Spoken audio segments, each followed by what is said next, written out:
There are some board games that I've never heard of, and then all of a sudden multiple people synchronously start talking about it. Today, Onirim is that game. It's a game for 1 or 2 players, and the goal is to open up 8 Oniric doors before your deck runs out. I'm going to show you how to play, here on Legendary Tactics. If you're looking for a light single-player game, you might want to give this one a try. In the solo gaming community, it's highly regarded. I'm using the free Steam app here. 2 players can play this, but I personally think it's better in the solo mode. We begin the game as a dream walker lost in a mysterious labyrinth.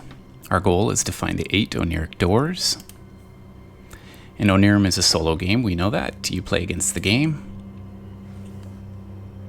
We start with 5 cards, and every time we play or discard cards, our hand will automatically be refilled. Very handy.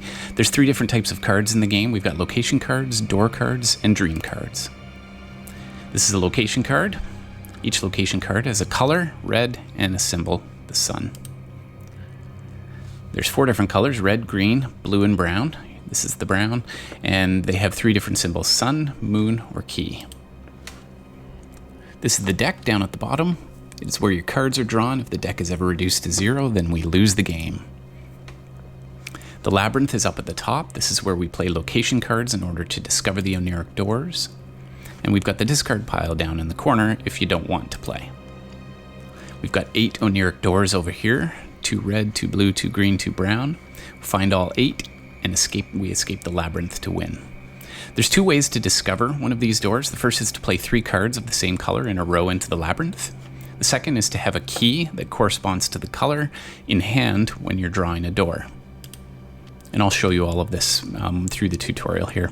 Currently you have 3 red cards in our hand. This is great because they're alternating symbols. We play a red sun. Every time we play a card, we draw another. But just remember the golden rule in the labyrinth that when we play a card, it cannot have a symbol in common with the last card played. So, for instance, we could not play this red sun because we need to play either a moon or a key. But remember, keys are valuable, so you probably want to hang on to those if possible. So let's play the red moon card. You just need 1 more card to unlock a door. Let's do that. Very good, we unlocked it. And the color of the door we discover is always the same as the last 3 cards you played into the labyrinth. After discovering a door, the deck is reshuffled. There's 2 doors for each color in the game, red, blue, green, and brown. Once both doors of the same color are discovered, playing 3 cards consecutively of that same color will just shuffle the deck. That makes sense. Keep looking for a way of the labyrinth by discovering another door. Sure, so we probably want to go with brown, and we can do that because the moon does not match the sun. We can put the sun in. Brown is one of the harder colors because there's fewer brown cards in the deck. Well done. Now try discovering a green door. Certainly. We'll start with the sun. We can alternate with a key. And there's a nightmare card. This is the next part of the game. In the basic game of Onirim, there is only 1 type of dream card, the nightmare. There's 4 different ways to resolve this card. First, we can discard all the cards in our hand. Right now that's 4 cards, but we probably want to keep these, so we don't want to do that. You can discard the top 5 cards of the deck. This is a bit punishing though, because remember that the way the game ends is when your deck runs out. There could be some really good cards in there. Third, if you have a key in hand, you can discard it. So that would be our first option, I think, to deal with this problem.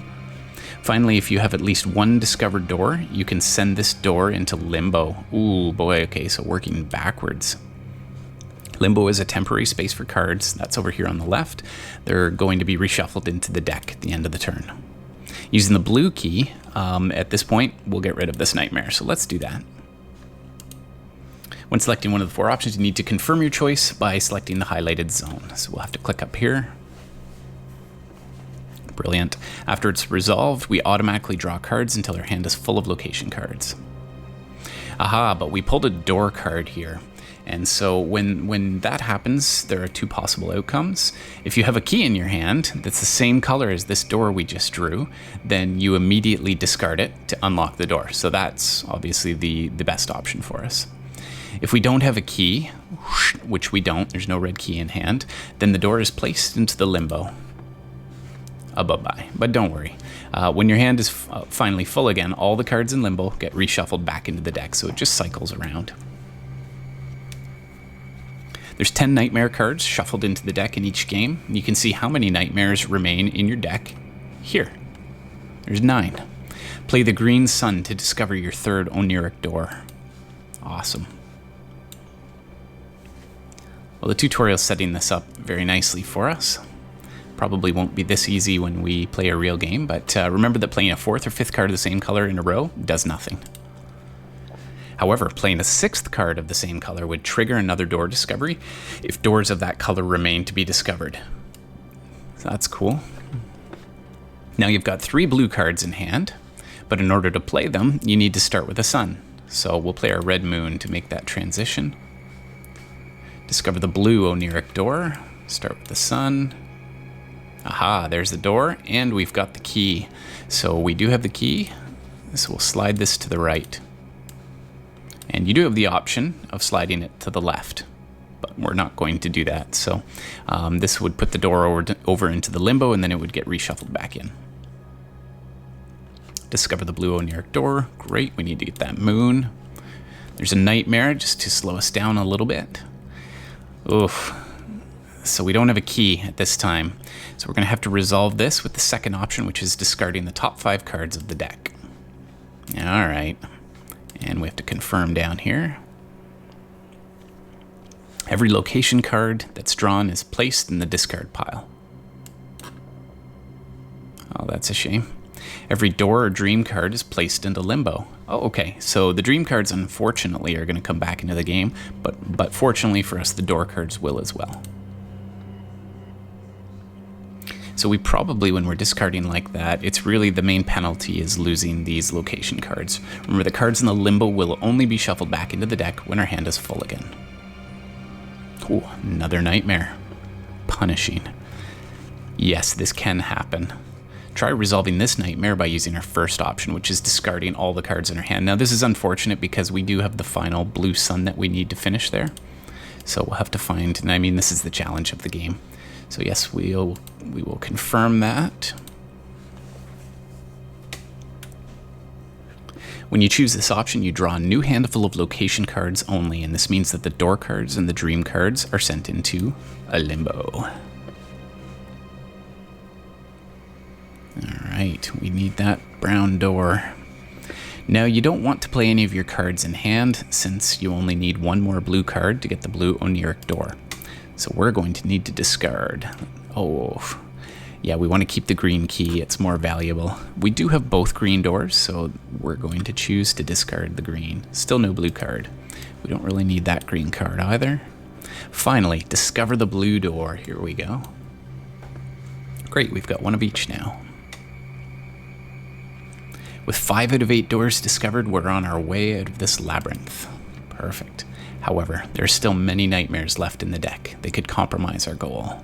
Yes, we have 7 of them left. To greatly improve your chances of discovering the remaining doors, you can trigger a prophecy. Ooh, okay. So this is where the game starts to get a little more interesting, because now we actually have some flexibility to control our own fate. So to trigger a prophecy, you must discard a key. All right. So we will use the green key for this. That does seem like a good use. Prophecies let us look at the top 5 cards. Choose 1 card to be discarded and reorder the other 4 cards as you like. So the discarded card goes over here on the right, so we'll do that. Door cards cannot be discarded or you will lose the game, but we don't have any door cards here. However, you can get rid of nightmares this way. The card you place furthest to the right will be discarded. The remaining cards will be drawn in the order you place them from left to right. When we're done ordering, we'll select the deck to end the prophecy. Let's go ahead and put this one over there. Okay, so I'm just looking at, we need a red door, and we're going to need a moon, so I want that one first. We will need blue, but we won't need these 2 cards, so we'll go in that order. Click on the deck. Then we'll get the card we need. Excellent. But unfortunately, I need a transition card here, which I don't have. So I'm going to discard instead. Okay, that's a bit of a shame, but select the discard pile in the lower corner. Oh, right, so we can take a look at that. Let's check it out. Looking at the discard can be useful when there are few cards remaining in the deck. When we're done looking at it, click on this little red arrow here to close this view. So we can see the 2 red suns are in there, 2 blue suns. So you need to keep enough of these cards in hand that you can actually finish your set. Remember, every time your hand is full, you've got 2 options: play a card or discard a card. 3 final tips. First, don't forget the keys are really powerful. With keys, you can get rid of nightmares, discover doors immediately, and trigger prophecies. Fantastic. Second, pay attention to the number of cards you have left in the deck. That's 36 right now. Every color has 3 keys, 4 moons, and 6 to 9 suns. Okay, so consult the deck content page of the rulebook for more details. Also remember that during a prophecy, if one of the cards you drew is a door, you can place it on top if you need to shuffle your deck. Okay, now you must escape the labyrinth. Good luck. All right, so I really need a transition card, so I'd like to get that red set out. Oh, you know what? We could just solve it this way now. And the moon, perfect. Red is complete. So those red cards and green cards are mostly useless now. We're done with the green as well. So we're just looking for blue and brown. Let's start with the brown. Okay, we don't need red anymore.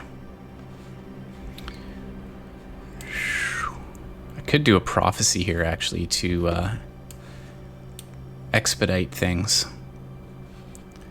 If I pop this one to the top, that's great. I don't need green, and I will need some blue, so let's get those 2 closer to the top. All right, and brown is solved. Onto the blue. So I can see that there would be multiple ways to do this. If you have your own way and you think you could do this faster, please let me know in the comments. We'll go with this, and I just need a moon, blue moon. You know what? We'll trade that in for prophecy, and we can just, yeah, that's great. So, heck, let's do it this way. Love it. Get rid of that nightmare. That's actually quite powerful and effective. So we finished this with 17 cards left, and this is a way you could measure how successful you were. So if you enjoyed learning about this game and seeing how to play it, then please consider giving us a subscription and a like. We'd love to have you back. We cover all kinds of different games, and we have 3 videos that feature solo games. So please be sure to check those out. I'll link to those in the description, and we'll put them at the end of the video. Thanks so much for your time.